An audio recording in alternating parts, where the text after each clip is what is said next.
신앙 고백 드리겠습니다. 전능하사 천지를 만드신 하나님 아버지를 내가 믿사오며 그 외아들 우리 주 예수 그리스도를 믿사오니 이는 성령으로 잉태하사 동정녀 마리아에게 나시고 본디오 빌라도에게 고난을 받으사 십자가에 못 박혀 죽으시고 장사한 지 사흘 만에 죽은 자 가운데서 다시 살아나시며 하늘에 오르사 전능하신 하나님 우편에 앉아 계시다가 저리로서 산자와 죽은 자를 심판하러 오시리라. 성령을 믿사오며 거룩한 공회와 성도가 서로 교통하는 것과 죄를 사하여 주시는 것과 몸이 다시 사는 것과 영원히 사는 것을 믿사옵나이다. 아멘. 찬송가 312장 찬송 드리겠습니다. 312장입니다. 찬송가 312장입니다.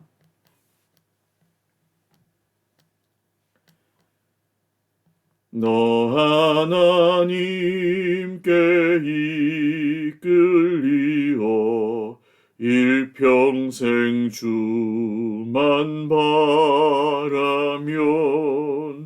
너 어려울 때 힘 주시고 언제나 지켜주시리. 주 크신 사랑 믿는 자 그 반석 위에 서리라. 너 설레는 맘 가다듬고 희망 중 기다리면서 그네로 신주의 뜻과 사랑에 만족하여라. 우리를 불러주신 주 마음에 소원하신다.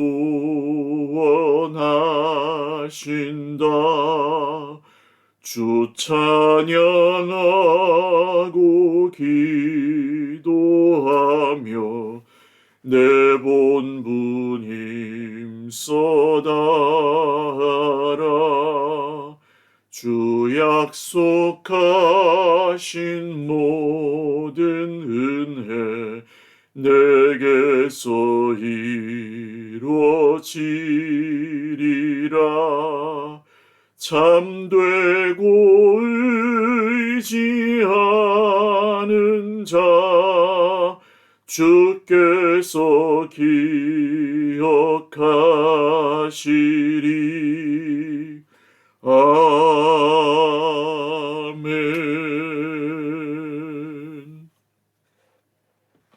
하나님 말씀 마가복음 1장 12절에서 20절 말씀입니다. 마가복음 1장 12절에서 20절 말씀입니다.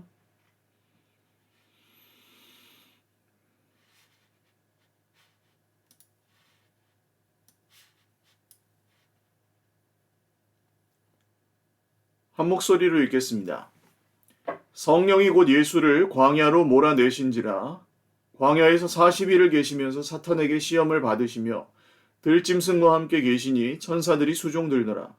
요한이 잡힌 후 예수께서 갈릴리에 오셔서 하나님의 복음을 전파하여 이르시되 때가 찼고 하나님의 나라가 가까이 왔으니 회개하고 복음을 믿으라 하시더라. 갈릴리 해변으로 지나시다가 시몬과 그 형제 안드레가 바다에 금을 던지는 것을 보시니 그들은 어부라. 예수께서 이르시되 나를 따라오라. 내가 너희로 사람을 낚는 어부가 되게 하리라 하시니 곧 그물을 버려두고 따르니라. 조금 더 가시다가 세베대의 아들 야고보와 그 형제 요한을 보시니 그들도 배에 있어 그물을 깁는데 곧 부르시니 그 아버지 세베대를 품꾼들과 함께 배에 버려두고 예수를 따라가니라. 아멘. 기도드리겠습니다. 존귀하시고 거룩하신 우리 하나님 아버지 감사합니다. 우리의 예배를 받으시고 오늘도 우리의 모든 삶과 또 우리의 모든 시간 속에 하나님의 은혜와 또 모든 섭리, 평안을 내려 주시니 감사합니다. 하나님, 오늘도 주님의 성령을 충만히 우리 삶 가운데 역사하시고 또 함께하여 주셔서 지금도 고통 가운데 세상 광야 같은 걸음을 걷고 있는 주의 백성들에게 새 힘을 허락하여 주옵소서. 여러 문제 가운데 어려움 겪고 있는 지체들에게 문제보다 더 크신 하나님의 손을 볼 수 있는 믿음의 눈을 보게 하여 주시옵소서. 죄의 유혹으로 흔들리고 세상의 기준 가운데 시험받고 있는 지체들을 건져주시고 그들의 마음과 생각이 하나님의 말씀의 기준 가운데 붙들리게 하여 주옵소서. 죄 가운데 유혹받고 넘어졌던 지체들은 회개하고 복음을 믿고 말씀에 순종하는 삶이 회복되게 하여 주시옵소서. 우리의 힘으로는 되지 않습니다. 공동체와 주 예수님의 이름의 말씀에 합당한 삶으로 순종하는 자들이 받는 복을 다시 한번 누리게 하여 주시옵소서. 이 모든 일에 오늘도 우리의 의가 아닌 주 예수님의 십자가의 은혜가 우리의 삶 가운데 넘쳐 흐르게 하시고 주 예수님의 피 흘리신 그 은혜를 의지하여 오늘 이 아침에도 겸손히 예배하게 하옵소서. 명절의 시작입니다. 모든 가정들 평안케 하시고 쉼이 있게 하시고 기쁨이 있게 하옵소서. 감사하옵고 예수님의 이름으로 기도 올리옵나이다. 아멘. 할렐루야. 네, 명절 첫날이네요. 연휴 첫날 우리 주님의 은혜와 풍성한 사랑 가득하신 연휴 첫날 되시기를 바랍니다. 마가복음 1장 12절부터 20절까지 말씀입니다. 세 부분으로 나눌 수 있겠죠? 광야에서 시험을 받으신 내용 12절과 13절, 그리고 14절에서 15절 예수님이 갈릴리에서 복음을 전파하신 마가복음의 거의 주제 구절과도 같은, 물론 이 구절을 주제로 보기도 하고 인자가 온 것은 하는 그런 그 구절을 주제로 보기도 합니다만 이 구절이 더욱 주제에 합당하다고 봅니다. 저는 때가 찼고 하나님의 나라가 가까이 왔으니 회개하고 복음을 믿으라. 이것은 성경의 전체 주제 구절이라고 해도 과언이 아닌 하나님의 나라, 예수님의 핵심 사상이었던 때가 찼고 하나님의 나라가 가까이 왔으니 회개하고 복음을 믿으라. 그 다음에는 제자들을 부르신, 그리고 제자들이 예수님을 따라갔던 사건을 아주 간략하게 묘사한 마가의 특징입니다. 간략하게 묘사했습니다. 마가복음의 어체는 누가는 굉장히 세밀하게 그 당시에 교육받은 헬라인들의 문체를 사용한 것으로 보입니다. 누가복음이 좀 길죠.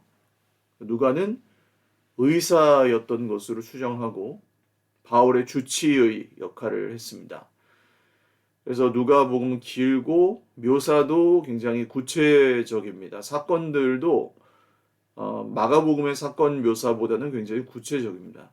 마가는 물론 이 마가가 좀 부유한 사람이었고 또 이 마가도 그렇게 학식이 떨어지는 사람이었다고 볼 수는 없지만 마가복음은 베드로의 기억을 따라서 아마 마가가 그것을 받아 적었던 것으로 보이는데 마가복음이 조금 더 간단하고 단순한 문체로 쓰여졌던 이유는 보다 많은 사람들에게 쉽게 읽히도록 하려는 목적이 있었을 것으로 보입니다. 그래서 마가복음의 특징은 사건을 조금 단순하게 묘사했다는 것, 간략하고 단순하게 묘사했다는 것이 마가복음의 특징입니다. 그래서 마가복음이 가장 복음서 중에는 짧습니다. 시험을 받으셨던 사건도 그렇죠. 마태복음에 나와 있는 것과 마가복음에 나와 있는 것이 전혀 분량에 굉장히 많이 차이가 납니다. 마태복음에서는 뭐 떡을 만들어 먹어라. 40일 동안 줄이신 예수님에게. 그리고 뭐 이제 예수님이 사람이 떡으로만 살 것이 아니요 하나님의 입에서 나오는 말씀으로 살 것이다. 마귀가 또 이제 성전 꼭대기로 내려가서 뛰어내려라. 그럼 하나님이 널 살려줄 것이다. 하고 이 말씀으로 시험하니까 기록되었으되 주 너의 하나님을 시험하지 말라 하였느니라. 그렇게 이기시고 또 온 저 산 위로 올라가셔서 온 세상에 영광스러운 모습을 보여주시면서 나에게 절하면 이 모든 영광을 너에게 주겠다.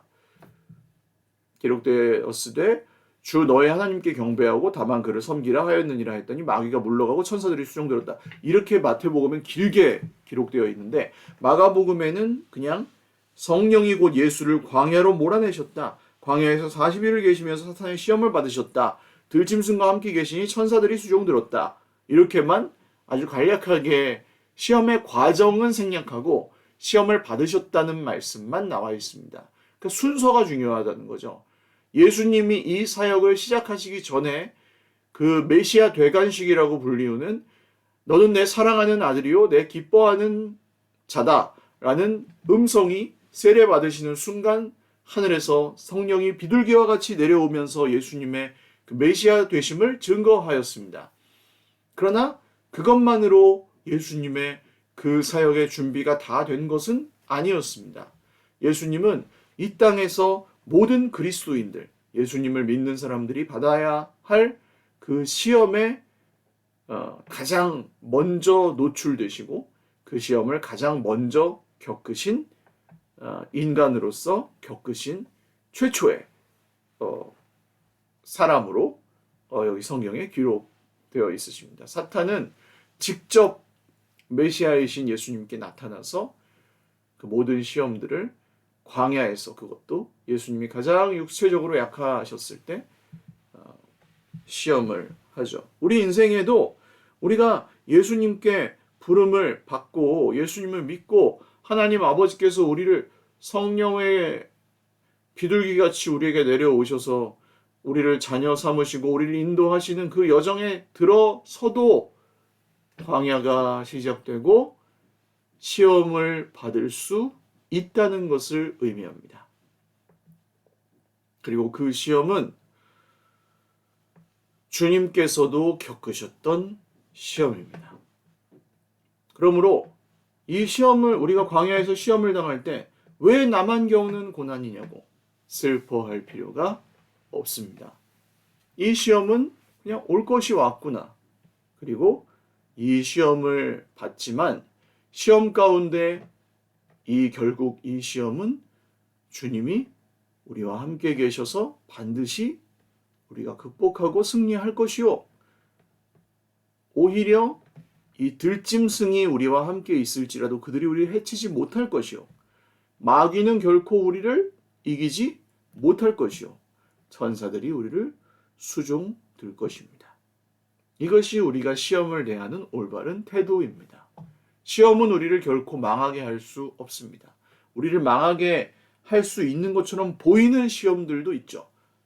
육신의 질병, 우리를 망하게 할 수 있는 것처럼 보입니다. 눈에 보이는 게 전부라고 그러면 그렇죠. 이번에 이 병 때문에 내가 죽을 것 같다. 그럼 그게 망하는 것입니까? 아닙니다. 죽어도 우리는 망하지 않습니다. 왜냐하면 그리스도 예수님의 부활의 소망이 우리에게 이미 약속되었기 때문이고 영원한 생명을 이미 주었기 때문입니다. 믿는 자는 영생을 얻었나니 영생을 얻었나니 이미 그 영생은 주어졌습니다. 천국에 가서 그때 받는 게 아닙니다. 이 영생은 시작되었습니다. 하나님 나라는 임하였습니다. 그리고 장차 완성될 것입니다. 우리 코에서 마귀는 호흡을 뺏어갈 수 있을지 모르지만 하나님이 주신 영원한 생명은 빼앗아갈 수가 없다는 것입니다. 그러므로 광야에서 시험 당할지라도 그 시험은 예수님이 이미 승리하신 시험이고 예수님도 이미 겪으신 시험이고 우리 믿음의 선진들도 다 승리한 시험임을 믿으시기를 주님의 이름으로 축원을 드립니다. 그리고 두 번째로 그 시험 후에 예수님은 복음을 전파하셨습니다. 세례 요한은 잡혔습니다. 잘 보십시오. 세례 요한은 하나님께서 보내신 광야에서 외치는 자의 소리요 메시아의 길을 예비하는 사람이었습니다. 이보다 더 큰 자가 하나님 나라에서 사람의 여자에게서 태어난 이 중에 이보다 더 큰 자가 없느니라고 말씀하실 정도로 예수님은 세례 요한이 큰 자라고 하셨습니다. 근데 그의 최후는 어떻습니까? 사형장에 이슬로 목베임을 당하고 억울하게 죽게 되었습니다. 투옥당하였다가 그것도 바른 말을 했다가 그는 그런 꼴을 당했습니다. 인생의 실패자, 누릴 것도 하나도 누리지 못한 자, 영광을 받지 못한 자, 후손을 남기지 못한 자, 제대로 부귀 영화 한번 누려보지 못하고 천수를 누리지 못하고 요절한 자, 그것이 세례 요한의 세속적 평가라고 할 수 있겠습니다. 그러나 하나님께서 보시기에는 어떻습니까? 그는 사명을 위해 자기의 인생을 하나님께 드린 사람입니다. 그리고 그 삶에 만족한 사람입니다. 세례 요한도 헷갈렸던 모양입니다. 감옥에서 자기 제자들을 예수님께 보내어 묻습니다. 오실 그분이 당신이십니까? 아니면 우리가 다른 분을 기다려야 하겠습니까? 예수님은 내가 그다 뭐 이렇게 말씀하시지 않습니다. 너희는 세례 요한에게 가서 전해라. 눈먼 자가 눈을 뜨고 앉았던 자가 일어나고 죽었던 자가 살아나고 듣지 못하는 자가 듣게 되고 이런 일들이 일어나고 있다고 전해라. 무엇입니까? 하나님께서 말씀에 약속하셨던 메시아가 오면 이런 일들이 일어날 것이라고 했던 구약 성경의 말씀들이 지금 일어나고 있다고 세례 요한에게 가서 전해라. 그러므로 의심하지 말고 당신은 당신의 소임을 다했다는 것을 세례 요한에게 말해 주어라. 그러므로 세례 요한은 감옥에서 사형을 당했지만 그는 자기가 하나님의 뜻대로 자기의 사명과 소임을 다했음을 알고 자기의 생명을 마칠 수 있었습니다. 그리고 예수님은 이제 세례 요한이 예비한 길을 따라 갈릴리에서 복음을 전하기 시작하셨는데요. 때가 찼고 하나님의 나라가 가까이 왔으니 예수님이 전하셨던 복음은 하나님의 나라에 관한 것이었습니다. 하나님의 나라, 천국, 천당이, 지옥이, 우리는 죽은 다음에 천당에 갈까 지옥에 갈까 이런 것을 굉장히 중요하게 생각합니다. 그래서 우리 부모님이 안 믿고 지옥에 갔다고 생각하니까 너무 마음이 안 좋아요. 이런 생각하십니다. 그런데 그것은 사실 내가 그것을 결정할 수 있는 것은 아니죠. 우리가 알 수 있는 것도 아닙니다. 굳이 그리고 정확하게 표현하자면 아직 완전히 결정된 일도 아닙니다. 왜냐하면 장차 완성될 그 나라, 여기 그렇게 써 있잖아요. 하나님의 나라가 가까이 왔으니, 이 가까이 왔으니라는 동사는 유다가 나를 파는 자가 가까이 왔느니라 예수님이 말씀하셨을 때 가룟 유다가 거의 예수님을 팔기 위해서 도착하기 직전에 예수님이 나를 파는 자가 가까이 왔느니라. 발이 여기 그 예수님 곁에 탁 하기 전에, 한 발이 도착하기 딱 전에 가까이 왔느니 할 때, 그때 그 단어거든요. 거의 닿을랑말랑 하는 게 여기 가까이 왔으니에요. 그러니까 이건 뭐예요? 거의 왔다는 거예요. 그냥 왔다예요. 도착. 닿을랑말랑. 그래서 닿은 건 뭡니까? 하나님 나라가 왔다. 이거는 예수님이 오신 것을 뜻합니다. 예수님이 오셔서 십자가에 죽으시고 부활하신 그 사건이 하나님의 나라가 이 땅 가운데 임했다. 이런 뜻이에요. 그래서 하나님의 나라는 이미 임했습니다. 2000년 전에. 그래서 모든 것이 다 바뀌었습니다. 하나님의 나라가 임해서 이 세상을 바라보는 눈, 이 세상을 살아가는 방법, 이 세상에서 하나님을 인식하는 그런 모든 인식 체계와 그 세상을 바라보는 그 기준과 이런 것들이 전부 그리스도 예수님을 통해서 다 바뀌었어요. 그게 성경이고 예수님의 말씀이며 그것을 그 길을 따라가는 사람들이 생겼는데 그게 바로 예수님의 사람들이고 성도들입니다. 이 성도들은 그래서 이미 임했고 앞으로 예수님이 다시 오셔서 완성하실 하나님의 나라를 기다리고 소망하면서 살아가는 겁니다. 이미 임했지만 아직 완성되지 않은 나라를 꿈꾸며 믿지만 꿈꾸며 굳게 믿는 동시에 또한 그 나라를 소망하며 살아가는 거예요. 그래서 이 사이에 그 모순이 존재합니다만 그렇기에 소망도 분명히 존재합니다. 죽은 다음에 천당, 그러니까 이 땅에서 잘 사는 거 뭐 이렇게 뭐 복, 예? 그냥 다른 사람들보다 좀 나 좀 잘 살게 해주시오. 이런 게 아니에요. 죽은 다음에 천당 티켓은 땄으니까 여기서 뭐 좀 콩고물 좀 내놓으시오. 이런 종교가 아닙니다. 기독교는. 이 세상이 하나님을 떠나서 얼마나 망가져 있는지를 직시하게 되고 이런 삶에 더 이상 소망이 없구나 라는 것을 보게 되어서 이제는 하나님의 뜻대로 살아내는 것이 진짜 어떤 의미인지를 알게 되어서 그런 삶을 회복된 그런 삶을 살게 되고 그런 삶을 사는 것이 참 좋구나. 그러므로 다른 사람들에게도 그런 삶을 전하고 그것들을 함께 살아가면서 그런 것들을 함께 이루어가는 그런 꿈을 함께 꾸는 공동체, 천국을 함께 지어가고 향해 가는 공동체를 만들어가는. 그러니까 이 하나님 나라가 임했다고 믿는 사람들은 그런 공동체를 이루어갈 수밖에 없는 거지. 그게 바로 교회입니다. 교회가 얼마나 중요한지.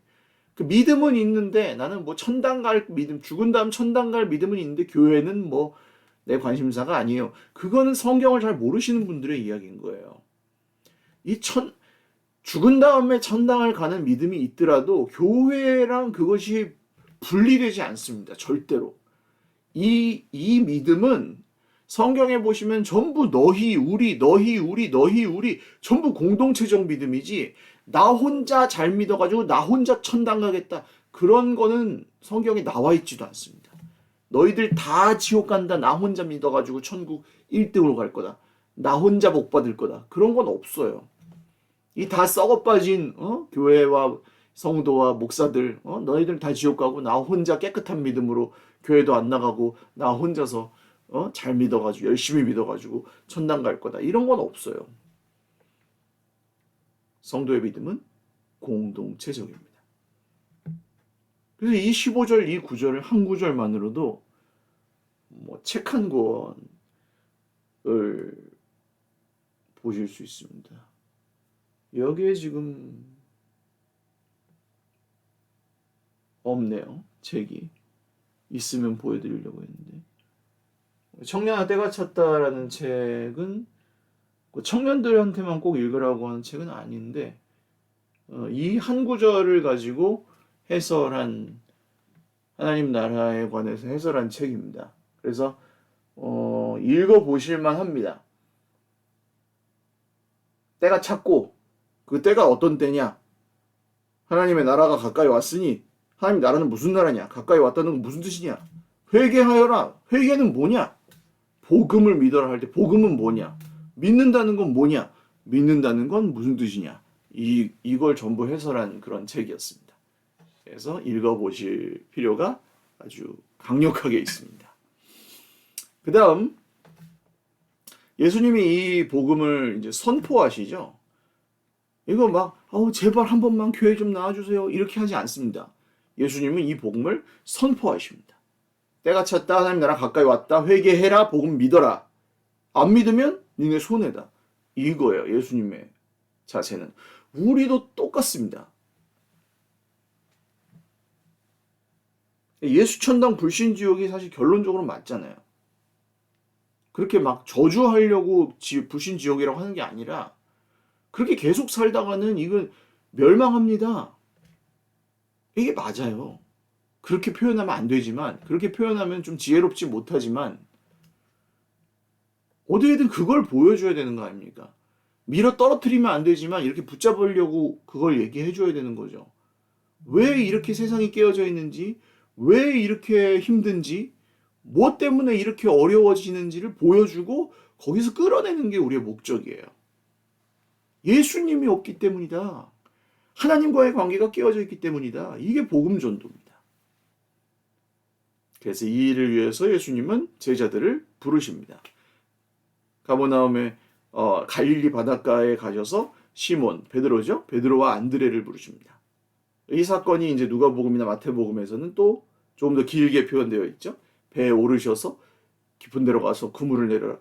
주여 나는 죄인이로소이다. 많은 물고기가 잡히고 새벽 내내 못 잡던 물고기를 잡으니까 막 깜짝 놀라가지고 만선했지만 그 그물과 물고기를 다 버려두고 예수님을 따랐다 하는 게 이제 여기서는 그냥 그물을 버렸다. 근데 여기서 이 그물을 버렸다는 것은 세상의 생계수단이죠. 세상에 자기에게 굉장히 중요했던 생계수단. 그리고 야고보와 요한이 배에서 그물을 깁고 있는 것을 보시고 이 부르시는 장면이 완전히 좀 다르게 표현되어 있습니다. 그죠? 누가복음에서는 세베대의 아들 야고보와 요한이 베드로와 안드레와 협업하고 동업하는 관계에서 물고기를 함께 끌어들이다가 같이 부르심을 받죠. 누가복음에서. 근데 여기서는 조금 더 가시다가 배에서 그물을 깁고 있는 걸 보시고 그냥 부르세요. 근데 이게 두 번의 사건으로 나누어 볼 것이냐 아니면 같은 사건인데 조금 다르게 표현을 한 것이냐 뭐 이것도 논란의 여지가 있습니다만 그냥 같은 사건으로 보는 것이 같은 사건을 조금 다른 측면으로 표현했다는 것이 조금 더 타당할 것 같습니다. 왜냐하면 이 사건을 여러 번 있었다고 하기에는 예수님이 부르셨다가 다시 보내셨다가 또 다시 부르셨다가 다시 보내셨다가 그렇게 하는 게 되기 때문에 물론 요한복음에 가면 또 좀 사건이 다릅니다. 요한복음에서는 또 다른 사건이 나와요. 베드로와 안드레가 예수님을 또 다른 각도에서 만났던 만남을 요한이 기록한 그런 장면들이 있는데 그건 좀 다른 사건입니다. 그 전에 아마 만났었던 사건이 또 나오고 여기 이제 마태, 마가, 누가에서 나오는 사건은 기록된 사건의 좀 시각과 그런 시점과 이런 것들은 좀 완전히 다르게 기록되어 있는 면도 있기는 하지만 그래도 같은 사건인 것으로 뭐 추정하는 게 더 타당할 것 같습니다. 어쨌든 이 야고보와 요한은 아버지 세베대를 일꾼들과 함께 배에 남겨두고 그러니까 그 전에 만나던 사람들, 그 전에 중요하던 관계들을 내버려두고 그렇죠? 이 아버지를 내버려뒀다는 것은 그들이 상속을 포기했다는 것입니다. 그들이 자기들의 세상에서 자기들에게 주어진 상속분을 포기했다는 거예요. 그들이 아버지를 부양할 의무를 포기하는 동시에 아버지에게 상속받을 재산을 포기했다는 거예요. 무엇을 의미하냐 하면 그들의 라이프 스타일의 변화입니다. 생활 방식의 변화. 복음을 따르기 위해서 이들은 결단하고 예수님을 따라가기 위해서 결단하고 그들의 삶이 비록 교육받지 못한 그렇게 크게 뭐 이렇게 교육을 굉장히 잘 받고 뭐 부자였고 뭐 그런 건 아니었지만 유력한 사람들은 아니었지만 이 사람들의 특징은 진짜라고 믿으면 그것이 진짜라고 믿으면 변화를 즉시 자기 삶에 적용하는 스타일의 사람들이었습니다. 예수님이 중요하게 보셨던 제자들의 특징. 그들은 부족한 사람들이었습니다. 그러나 특징이 뭐냐? 진리를 접하면 그 진리를 자기 삶에 적용하는데 서슴지 않았다는 거예요. 오늘날에도 마찬가지입니다. 저는 똑똑한 제자는 예수님이 그렇게 좋아하신다고 생각하지 않습니다. 나 그거 다 아는데 옛날에 다 배웠는데요. 저희 이런 양육도 받았고 저런 양육도 받았고 그런 양육도 다 받았어요. 뭐 제가 뭘 더 배우겠습니까? 이런 제자는 예수님이 그렇게 좋아하시는 제자가 아닙니다. 사실 변하지 않아요. 잘. 왜냐하면 이미 다 알고 있는데 뭘 변할 게 뭐가 있겠어요. 그런 제자는.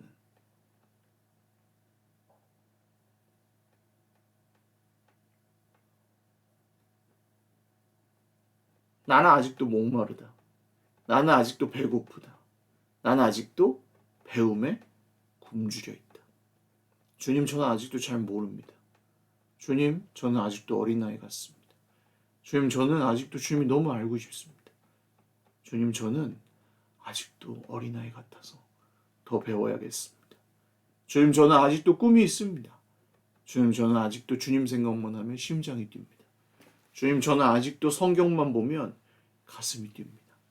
주님, 아직도 저는 말씀을 읽으면 새로운 주님의 말씀이 떠올라서 저의 마음을 설레게 합니다. 이런 사람들이 이제 목사님 저는 읽으면 잊어버려요. 그런 분들이 성장하는 분들이에요. 놀라셨죠? 읽으면 잊어버리는 분들이 성장하는 분들이에요. 읽어서 다 기억하잖아요. 목사님 다음날 다음 주에 무슨 설교할지 다 알아요.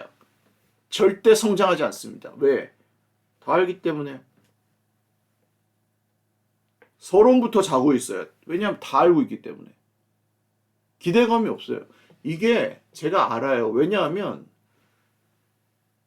1년 중에 뭐 적어도 뭐 한 10번 중에 한 두세 번 정도 주무시는다. 그건 뭐 피곤해서 잘 수 있는 거잖아요. 그죠? 피곤해서 전날 좀 잠을 설쳤다든지 아니면 늘 수면 부족이고 좀 체력이 약한 분들. 그러면은 피곤해서 잘 수 있잖아요, 그거야. 두세 번. 근데 그냥 처음부터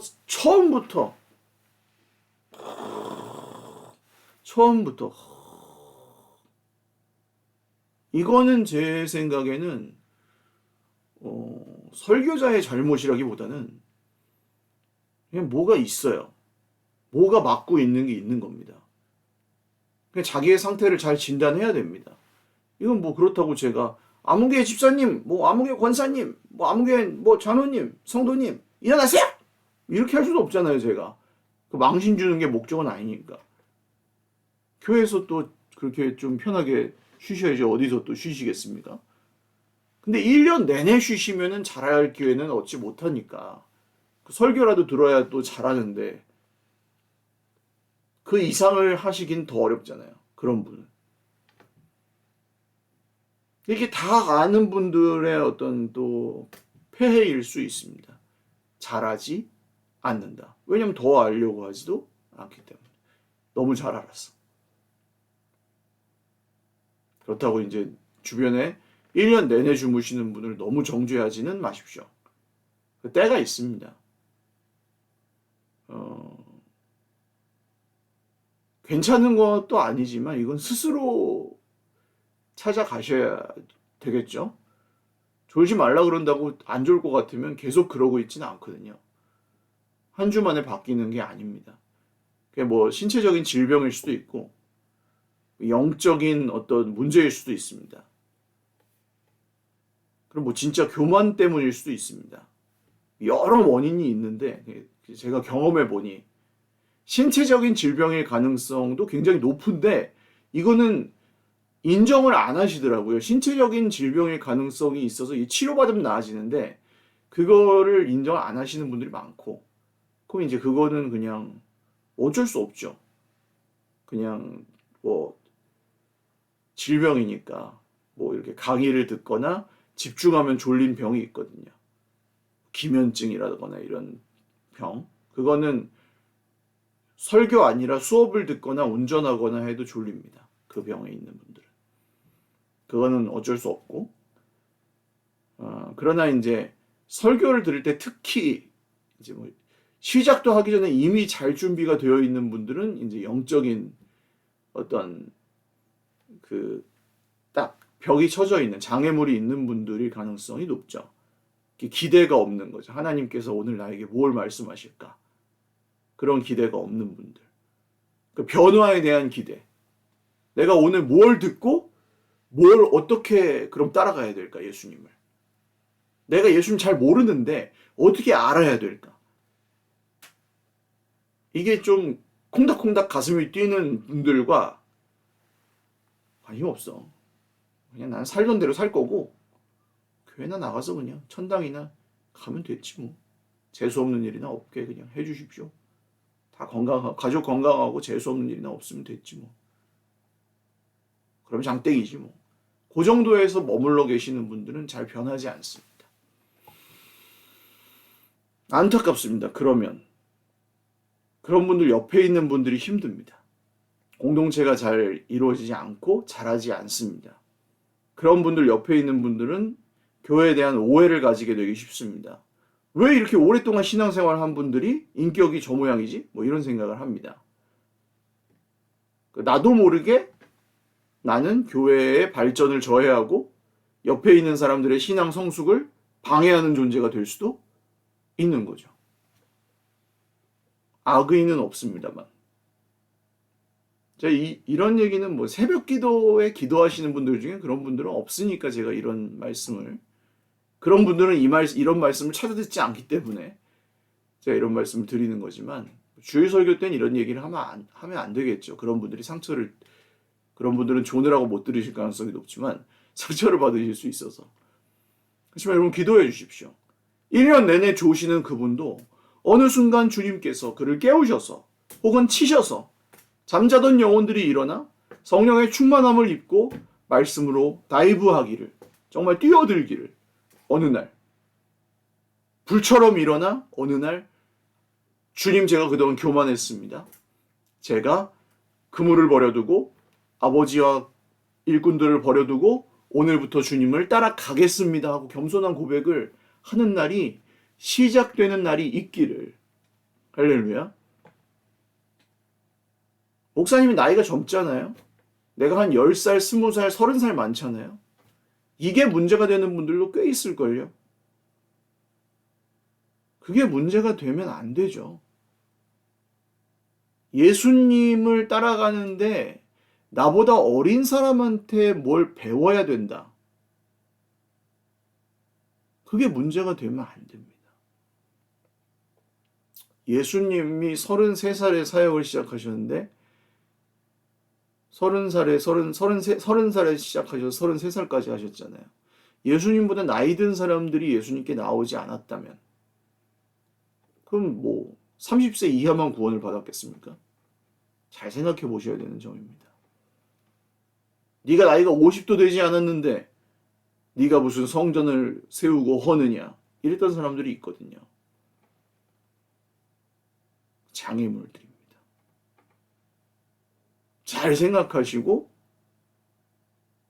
뭐가 지금 내 영적 성장의 장애물인지, 내가 버려야 될 것들이, 예수님을 따라가기 위해서 버려야 될 것들이 있다면 그게 뭔지, 나는 이것 때문에 안 돼, 나는 이것 때문에 안 돼라고 내가 핑계대고 있는 것이 무엇인지를 잘 생각하고 따라가셔야 됩니다. 정리하죠.